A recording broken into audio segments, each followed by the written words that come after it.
My name is Melissa Hart. I'm a trauma physician in Portland, Oregon. On Christmas Eve last year, I worked a double shift in the ER. We lost a man who insisted he was just tired. His skin was blue when we brought him in. It was that kind of night. I didn't get home until nearly midnight, exhausted, burnt out, and ready to collapse. But when I opened my front door, I wasn't met with silence. I saw a pair of boots by the door. Not mine. Not my husband's. Emily's. My 16-year-old daughter. She wasn't supposed to be there. She was supposed to be at her grandparents' house for our family's Christmas Eve dinner. It's tradition. She'd begged to drive herself this year, newly licensed and proud. She even left early to be polite. I saw her coat draped across the armrest, her overnight bag still zipped. And there she was, curled up on the couch, asleep in that awkward, tense position like someone who doesn't trust the furniture. I stood there trying to process what I was seeing. What happened? I said her name softly. She opened her eyes like she hadn't really been sleeping. "Hey," I said, "why are you here?" She sat up slowly and said, "They said there wasn't room." I blinked. "Room? Where?" "At the table," she said, her voice cracking. She tried to cover it with a shrug, but it didn't work. "They said they weren't expecting me," she went on, "that there were already too many people. Grandma looked stressed and told me she couldn't pull up another chair last minute." "You got there on time?" I asked. "Right on time," she nodded, but she acted like I'd shown up for the wrong holiday. Then came the excuse, there wasn't a bed left either. They didn't want her driving back late, but also didn't know where to put her. So she left. "Did anyone offer to drive you home?" I asked. She shook her head. "Did you at least eat?" Another shrug. Lila was sitting in my usual spot. Grandpa was talking to her like she was royalty. No one even looked at me. Then she looked down and whispered, "I made toast." I turned toward the kitchen and saw one slice of toast on a paper towel, half a banana next to it. That was her Christmas dinner. Cold, uneaten, slightly bent at the edges. Something in my chest coiled tight. It wasn't anger yet, just that frozen, glassy feeling you get right before something shatters. "I wasn't really hungry," she said quickly, like she could make it easier for me if she downplayed it. Her eyes were starting to fill, but she fought it, blinked hard, bit her lip like she could chew her way through the emotion. She was trying so hard not to make a big deal. "They made it seem like I was being rude," she whispered, like showing up after they'd planned everything was some sort of burden. Then she cried. Quietly, slowly, like a faucet you can't quite turn off. "I was going to bring a pie," she said through a trembling voice, "but I thought they'd already have enough food." I sat down next to her and put my arm around her shoulders. She leaned in immediately like she'd been holding herself upright for too long out of pure willpower. She didn't need to be strong with me. After a while, she wiped her nose on her sleeve and said, "I know they don't really like you, Mom, but I thought I was just the kid, that they wouldn't treat me the same." She looked at me, and I could tell that moment cracked something in her. "They didn't even say it in a mean way," she added. "It was just like a practical thing. Like I was a folding chair they didn't have space for." She looked small, diminished, like someone who finally realized they'd been left out on purpose, not by accident. That night I didn't go to bed. I sat in the kitchen, staring at her bag. She'd packed it so carefully. She picked out the sweater my mom once said she liked. She even brought a little tin of cookies she made herself. We hadn't planned to back up Christmas. Why would we? We trusted them. That's the part one couldn't get over. Not the toast, not the cold house, not even that she drove back alone in the dark.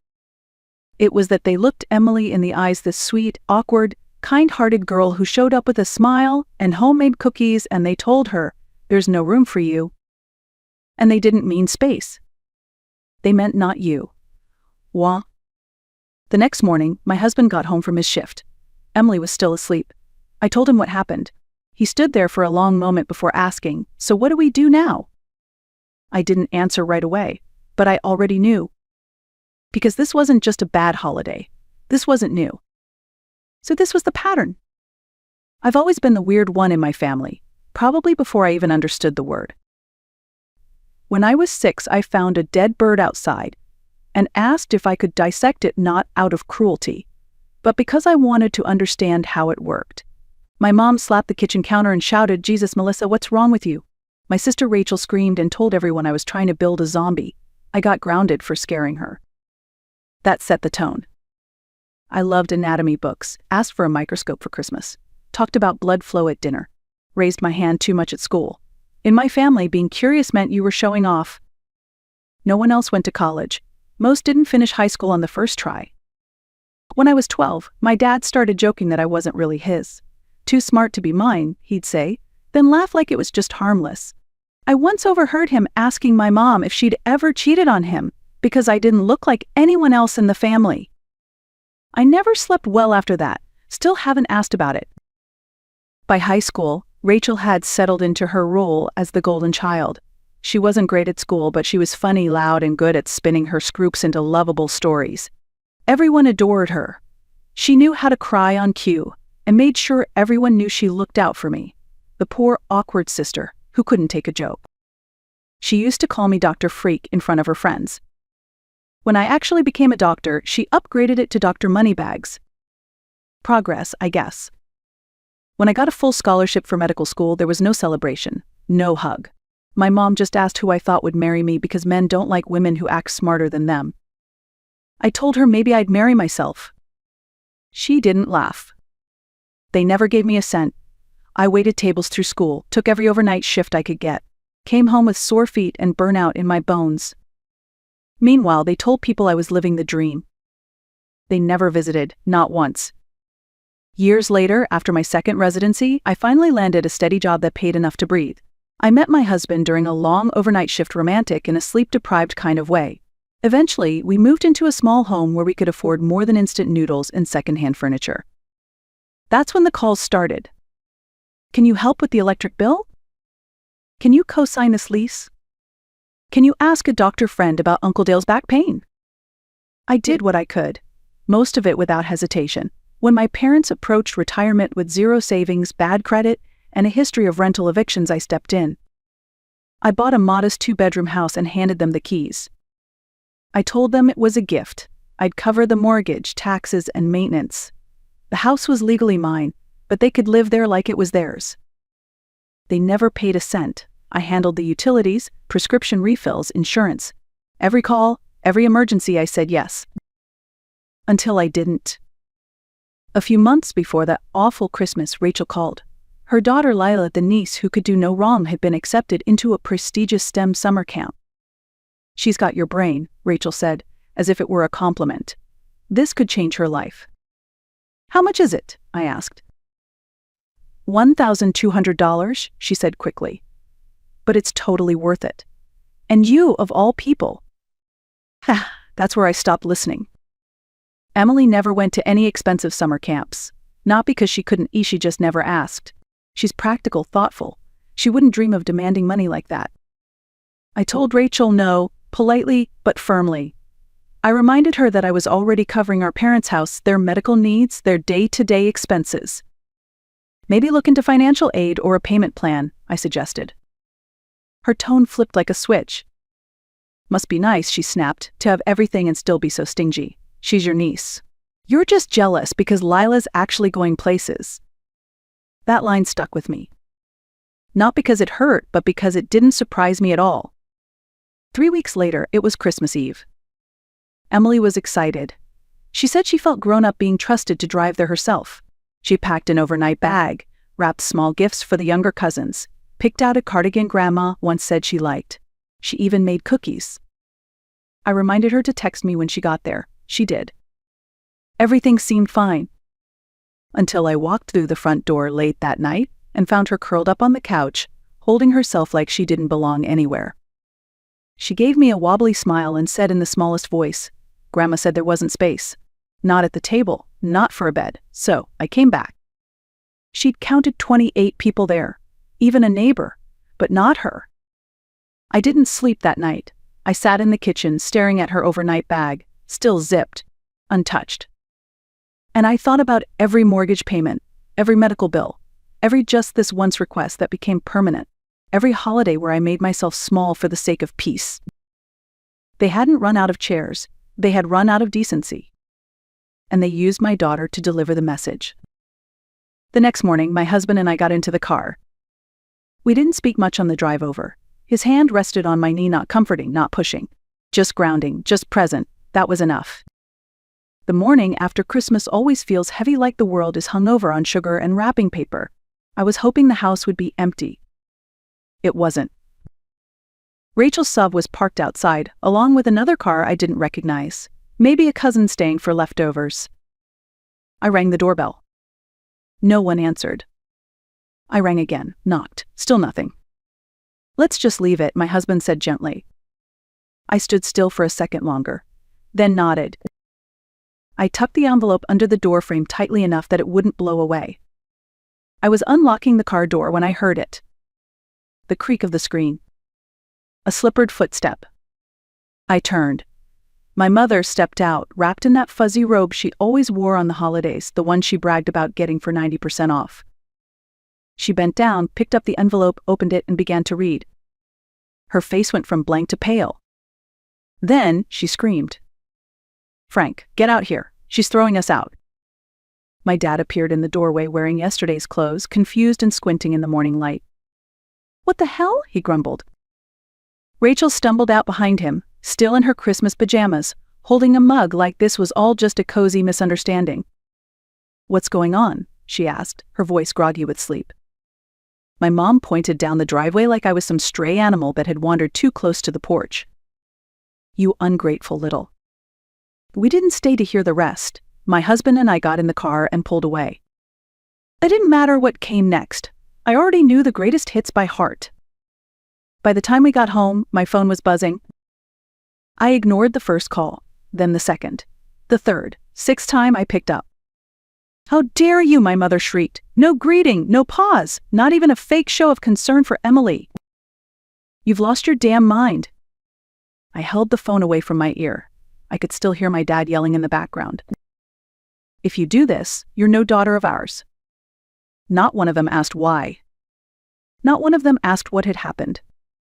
Not one of them even mentioned Emily. I hung up. They kept calling. Rachel started texting. One message actually said, "This is going to ruin your reputation. Think of your career." Oh, honey. My patients don't care where my parents live. By that evening, my phone looked like it had gone through a breakup. 32 missed calls, 14 texts, 3 voicemails. One cousin even had the nerve to message me, "Not my place, but this feels extreme. You only get one mom." I didn't reply. The next morning, there was a knock at the door. I looked through the peephole. Of course, my mother. She stood on my porch in that same fuzzy robe, holding the eviction letter, now crumpled and damp like she'd been squeezing it for hours. I opened the door but didn't invite her in. She didn't wait. "You're really doing this?" she hissed. "After everything we've done for you?" I let that hang for a second. Then I said quietly, "You mean the house I bought for you? The bills I paid? The health insurance I arranged because Medicare wouldn't cover your blood pressure meds?" She flinched for a heartbeat, then straightened. Her eyes went sharp. "We raised you. We gave you everything." "You didn't even let my daughter eat dinner," I said. That shut her up. But not for long. She paused, but only for a moment. Then her voice rose again, high and theatrical. "Oh, stop being so dramatic. We didn't have enough chairs." "There were 28 people there," I said. "Even a neighbor." Her lips pressed into a thin line. "I didn't send that letter to be cruel," I added. "But if you think you can treat Emily like she's disposable." "Oh, for God's sake," she snapped, cutting me off. "Stop acting like we're monsters. You're the one tearing this family apart over a misunderstanding. And now you're threatening your own parents." She held up the letter like it was a piece of courtroom evidence, and then, God help me, she ripped it in half. Just stood there and tore it down the center like that would somehow void the legal process. "There," she said, triumphant. "That's done now."